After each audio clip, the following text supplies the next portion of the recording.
Extraction is the latest Netflix film to be released. This one was written by Joe Russo of the Russo duo. It's based off a graphic novel of his, and it's also directed by a stuntman named Sam Hargrave, who's had a really great career of being involved with stunts with movies such as The Mechanic, Drive Angry, Pirates of the Caribbean 2, 3, and 4, Conan the Barbarian, Warrior, The Avengers, Gangster Squad, Hansel and Gretel Witch Hunters, The Host, The Lone Ranger, The Wolverine, Agents of S.H.I.E.L.D. TV show, Her, Hunger Games 2, 3, and 3 Part 2, Captain America the Winter Soldier, he was Chris Evans' stunt double, The Brothers Grimsby, Captain America Civil War, Suicide Squad, The Accountant, Atomic Blonde, Thor Ragnarok, Avengers Infinity War, Deadpool 2, and Endgame. So this man has had quite the success with stunts. Bravo to him. And in this film, Chris Hemsworth plays a man named Tyler Rake. He's a mercenary who has nothing to live for anymore because his family life has been kind of shattered. He's hired by a man to go save his son, who has been kidnapped by a rival drug lord of his. And that's basically the whole movie. Tyler Rake goes out and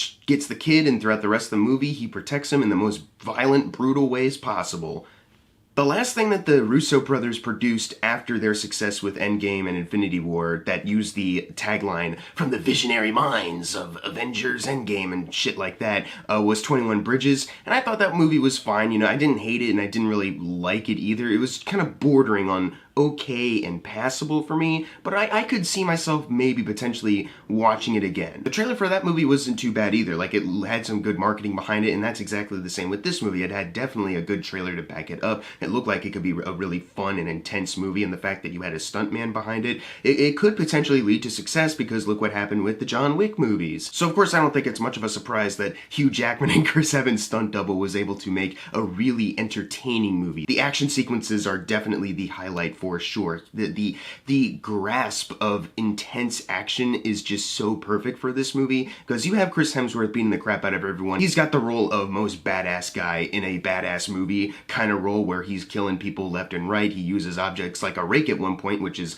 very funny because that's also his last name. He can drive really well too down the streets of Dhaka. He's always able to be on top of everything that happens to him, and he's able to protect the kid. But the thing that's also really great is that you can see that Chris Hemsworth is getting very tired as the fights go on. So he's still able to do stuff, but you can tell, like, okay, he's starting to breathe a little heavy. And even at one point when the action is done, they kind of cut to a nighttime scene where he and the kid have slunk off to a place to hide, and he's still like, whew, like he's not recharged like a lot of action movies do with their characters after fights. Like, they're just okay. Like, no, you can see like he's tired, he's bloody, he's sore, and it's a really nice touch that I'm sure that the stuntman behind the camera told them to do, like, as far as acting goes. Like, make sure to act tired so that the audience can feel some kind of connection with you as a person, because although you're badass, you're still a person in there who feels human things. And that was a really nice touch to get you a little bit more invested with the action. Like, you can feel suspense because you know this man is getting tired. Who knows if he's going to be up to par with some fights going on later. It's a really nice touch. The scene that everyone's kind of talking about right now is the long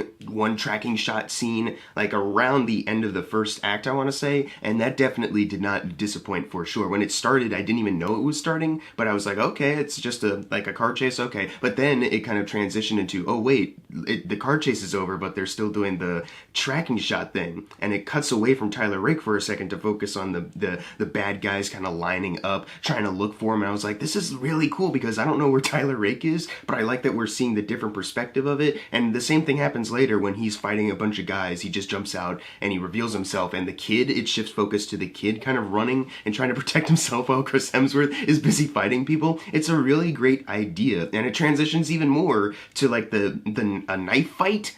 As opposed to like shooting guns and punching people, it goes to like a knife fight in the streets after falling off of a building. Like, it's really well done stuff. I know a lot of people like to call it like a gimmick now to try to do like a one take kind of shot, because it's been done a lot recently, but I mean, if you're gonna put in the effort to try to do something like that, I don't know why that's a bad thing. Because I really like shots like that, well-made action sequences with a steady cam, you can see what's going on, and it also just happens to be seeming like it's taking place all in one go. Like, that's really cool to me. So call it a gimmick if you want, if you're tired of it, whatever. But for me personally, I enjoy seeing movies that try to do one-take tracking shot sequences, because it's cool when you see it all play out, and especially if they're well made enough. There's a couple times where you can tell like the digital trickery going on, like a couple times the camera will focus in on someone's back and it'll almost look like like something's changing, and if it looks seamless enough, then I won't knock the movie for it. But this one, it seemed like there was a couple times where they made their hidden cuts and it wasn't that seamless.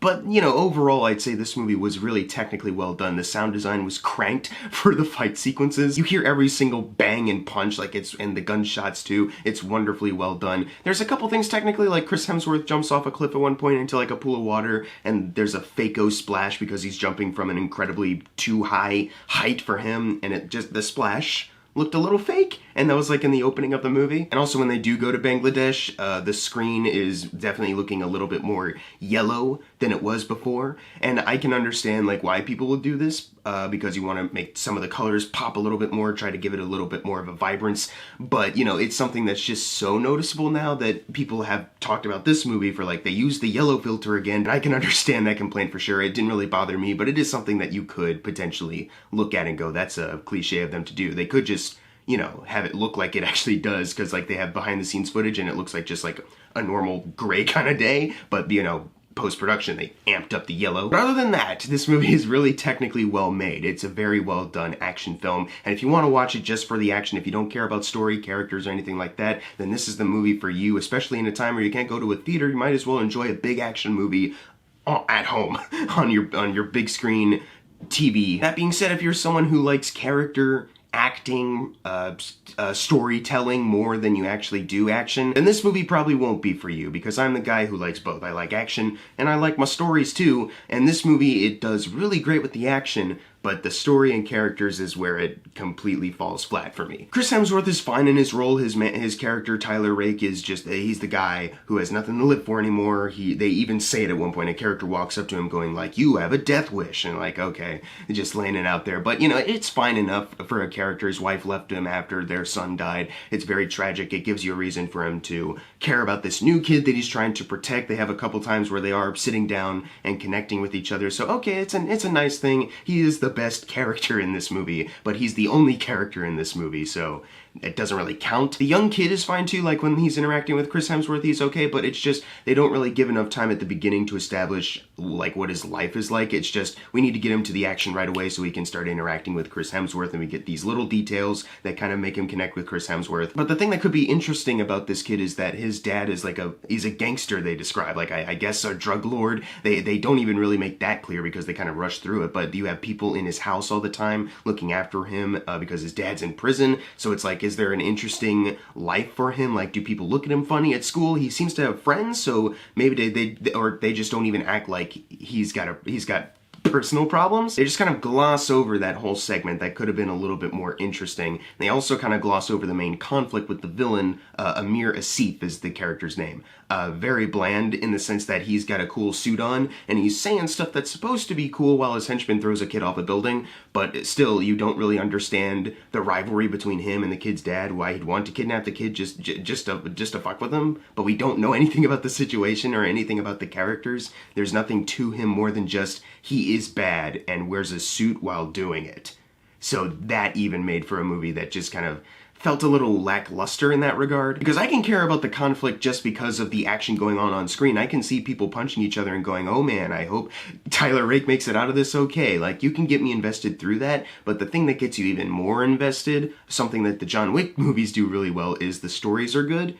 And this movie, the story is just kind of, it's very simplistic. There's even a moment where David Harbour shows up. He's in the trailer even, but his role is very small. He's basically just kind of there to get into a fight with Chris Hemsworth. He's an excuse for Chris Hemsworth and the kid to go on the run again. But he also presents like a morality question that maybe if this movie wants to go a little bit deeper, they could have brought up more. But no, they just handle it very simplistically. Chris Hemsworth beats the crap out of him and then they're out of there. And it's like, okay, that thing he brought up that maybe could affect me for drama's sake, nah, like that's not a thing anymore. It's almost like, why'd you even need David Harbour in the movie? It seems like you could take his stuff out, nothing would change. There's only one bit of storytelling where Chris Hemsworth does something to someone and it comes back to affect him later, where I was like, oh, that, what goes around comes around. Like, storytelling wise, I was like, okay, that's like one thing that was actually kind of clever and better than just okay simplistically done. But it's the only bit of storytelling where it's like that. So even that was just kind of like, man, this movie could have been a little bit more than what it is, but it's really disappointing because they don't take their time to flesh out other things in their world. Like, Chris Hemsworth has a team of people that are supposed to be helping him in the beginning, but you don't know anything about them. It's one of those things where they just cut to the boardroom meeting and Chris Hemsworth there, and they're like, all right, time to explain the situation, and then it's off for the Chris Hemsworth show. There's like a sniper helping him out at first, but then once he leaves, it's like, oh no,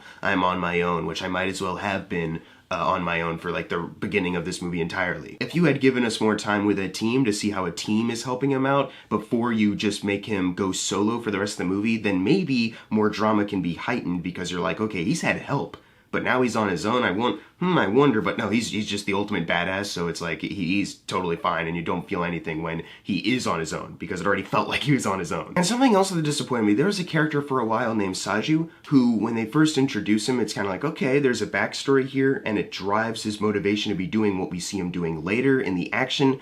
It's like a perfect kind of build-up, and it makes sense considering the situation he's in. Let's see where that goes in the story. And then at one point, they're just like, fuck it, ignore that. Like, ignore everything we've set up, now he's just guy helping out. Like, you set up a conflict and a drive for this guy. A conflict between him and Tyler Rake, a motivation to do so, and then by the end of the movie, they kind of cut out like any reason to care about him. It's just like, okay, well, screw it, we don't need that anymore. And it's like, man, this guy was actually kind of cool, but you just threw away what his character was, so that's not even really a positive anymore. It's kind of a letdown storytelling-wise. So if you want a simplistic but brutally violent action film, kind of like John Wick level of violence, but done not in a pulpy, fun way, in a more like, like intense, brutal kind of way, then this could be the movie for you. But if you're a guy who likes storytelling, likes characters more than just the violence and the action, then this might not be it for you. But if you like action too, I'd say watch it. Even if you think you're going to be disappointed by the simplistic story, still watch it at least once, just so you can get a taste of like how great these action sequences are, because they really are fantastic. And I hope Sam Hargrave